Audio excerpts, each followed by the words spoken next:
everybody? Today I'm going to be doing some more DVD and VHS pickups. Now if you're new here at Casinos, just ring the bell. So it's been a long time since I've done one of these. I think the last one I did was like 6 months ago or something like that. And I kind of want to do another one because I have gotten a lot more VHSs and DVDs since then, and I kind of want to talk about it. So yeah, let's get started. So the first one is actually two, technically.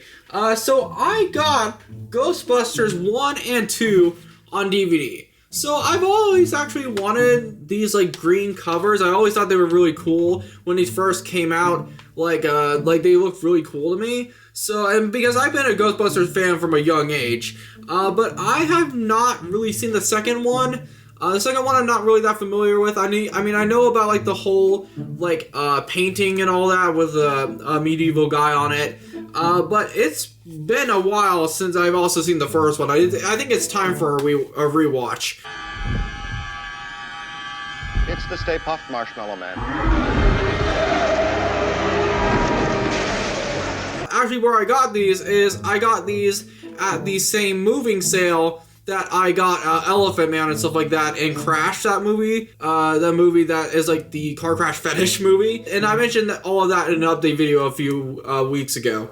But yeah, so I got this from the same sale, and DVDs I think were like $1 each, so I just decided to get them both because they were pretty cool. So yeah, there's two. And the next one I got is the Brave Little Toaster. So this is actually the most recent find out of everything on here.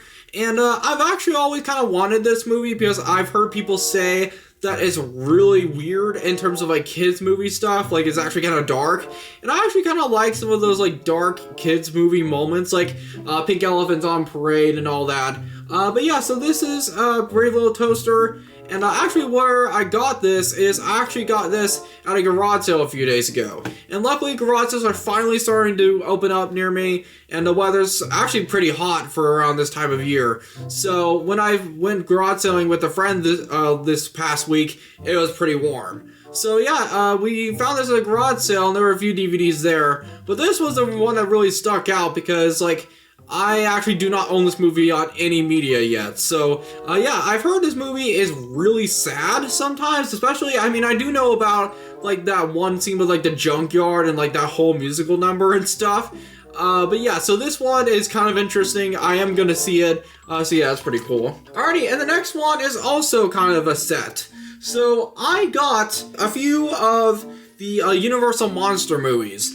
And I got Frankenstein, Wolfman, and Dracula with this set. So what's kind of cool about this is I've actually been really getting into the Universal Monster movies recently. I actually found these at an antique store, and they were $5 each, which might seem like a lot, but actually a lot of these DVDs, actually almost all of them pretty much, contain bonus features. So there's actually 2 discs in each of these. So there's 2 discs, and there's actually technically 2 sides. It includes a ton of films, and I've actually watched most of these. I watched the original version of Dracula, not on this, but on VHS. But I did see the Spanish version, and I made a YouTube short recently about how I think the Spanish version is superior. And yeah, I actually watched it on this. And that was very cool. And I also watched Dracula's Daughter too, which out of all these ones on here, like in terms of the Universal Monsters, that one was my least favorite. I just didn't really get into it. But yeah, so I haven't seen Son of Dracula and House of Dracula yet. But yeah, I will at some point. It also has like direction, or like director of like hosting behind the scenes footage. It's just like, I feel like with streaming is that they really don't include a lot of bonus features. So I really like these. So yeah, there's Dracula. And then this one is Frankenstein. I've only seen the first Frankenstein so far. I do need to start watching these. I haven't even seen Bride of Frankenstein yet. So actually what's interesting is I saw the original Frankenstein in theaters at the Alamo a few months ago. So it's alive! It's alive! It's alive! Oh, in the name of God! Now I know what it feels like to be God! That was pretty cool. And yeah, so I'm going to be starting to watch Frankenstein actually. And then this one is the Wolfman. And I actually really like the Wolfman. Some people say it was kind of more of the slower ones, but honestly I really liked it. The only thing that has aged a little bad is in terms of like Larry in the first movie kind of being creepy to that one girl where like she clearly said no and he still showed up. But other than that, I think he's actually kind of a little bit more of the relatable character in this series because like pretty much everyone else, I mean Frankenstein is kind of more like sympathetic type of thing, but I feel like the Wolfman is more of an actual person when he's not in Transform. So yeah, I haven't seen any of these werewolf movies yet other than the first one. So yeah, that's pretty cool. Alrighty, so I'm gonna move on to the VHSs. So the first one, this is one I actually have already seen, but I kind of wanted to show it off. I just saw it recently. So I got the original King Kong. So, King Kong, like, I've not seen any of these movies, so I decided to start out with the first one. And actually where I got this is, it was at that same antique store, and I think it might have been the same trip where I got the Universal Monster movies. So this was in a horror movie themed area with like a horror themed booth. And like they had a bunch of VHSs there. Most of them were just kind of not great. Like you could see a lot of the horror ones from other booths. But yeah, I saw this one, and I have not seen this one yet, and I got this. The only thing that's a little weird is that I'm not a fan of clamshells. I know people like them, but I don't like them really that much. And this cover is kind of ugly, not gonna lie. I kind of wish I did get kind of a sleeve instead. I really liked King Kong. I mean, I know people kind of make fun of it a little bit because you could tell it's stop motion, but I imagine myself back in 1933 when this came out, it would have been mind-blowing, and it definitely was back then. Like, no one had seen anything like it, and especially with the birth of the sound films, back then everything was silent mostly. But like, these were one of the first movies that were big that did have sound.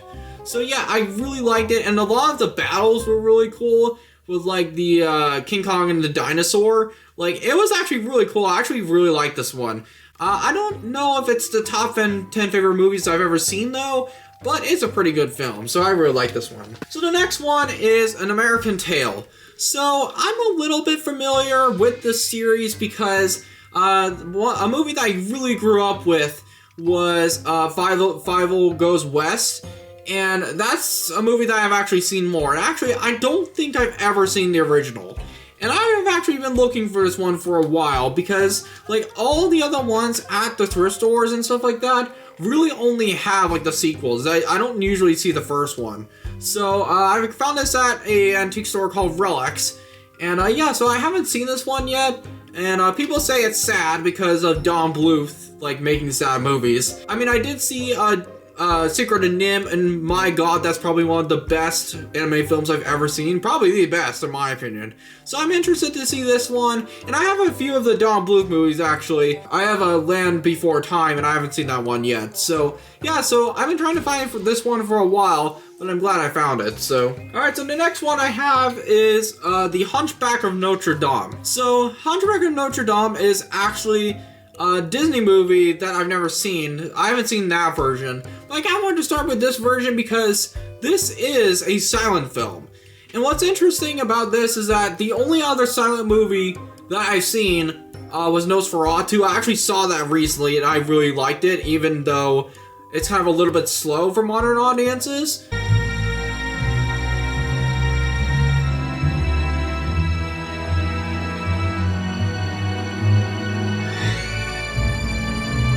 But I have not seen this one yet, and like, apparently this is the father of Lon Chaney Jr., and Lon Chaney Jr. was in Wolfman. This is Lon Chaney, and I believe he did Phantom of the Opera from 1925 as well, so the public domain version basically. So yeah, this one looks really cool, and the makeup looks freaking cool on him. But yeah, so I believe this is another silent film as well. Yeah, so like, I did like Nosferatu, but I'm not sure how it's gonna be on like silent films. I don't know what the runtime is. Oh yeah, 117 minutes. So I'm not sure how I'm gonna feel about watching a silent movie for that long, because Nosferatu is kind of short. That's one I'm actually looking forward to. And the next one I got is Pumpkinhead. So I normally don't find horror movies very much on VHS at all, in terms of like them not being expensive, but I found this on Whatnot. So I mentioned Whatnot a few times on the channel because I did get approved for it, but I never sold anything. But yeah, there's an auction that was going on, and I got this one. Now, I've actually heard this one is really good and has some really cool practical effects, because I think this was right before CGI started to take over, and people were still doing practical effects. So, I have no idea what it's about, but I know it's about a creature. And yeah, so that's really cool, and I'm glad I got it because I really don't own that many horror VHSs, because honestly, like, horror VHS is probably the most expensive category instead of, like, with prices going up. Like, I think horror is really the main genre that would go up and already kind of has, because there were a bunch of other VHSs on that sale. I think Texas Chainsaw Massacre and The Thing, and they were like $50, so or people bid up that high. But yeah, so this one's really cool. I'm excited to see this. So, and the last one I got is Godzilla, King of the Monsters. So I believe this is the original Godzilla from Japan, but a little bit of a different version for US. Originally, I wanted to get the Japanese copy because it would be a little bit more authentic, but they're kind of expensive. So I got this one. And I've never seen any of the Godzilla films either. Oh wait, actually I did. I watched it with a friend, Godzilla King of the Monsters, and I thought it was kind of boring back a few years ago. But I've never seen any of the originals. And yeah, so this is in black and white. The only thing is that this VHS feels kind of cheap. Like, it feels way lighter than like a normal VHS tape. I think the quality is a little bit cheap. It feels a little cheaper in terms of like the weight and stuff, so I will be a little bit more careful with this one, because sadly my VHS TV is starting to fall off, like, because like the buttons barely work anymore, so I've been trying to be careful with the tapes I do put in. But yeah, so that's pretty cool. I'm excited to see that. So yeah. So thank you guys so much for watching. I'm sorry if this one is a little shorter than the previous ones, but I kind of wanted to talk about these. So yeah, thank you guys so much for watching, and I'll see you guys later. Peace.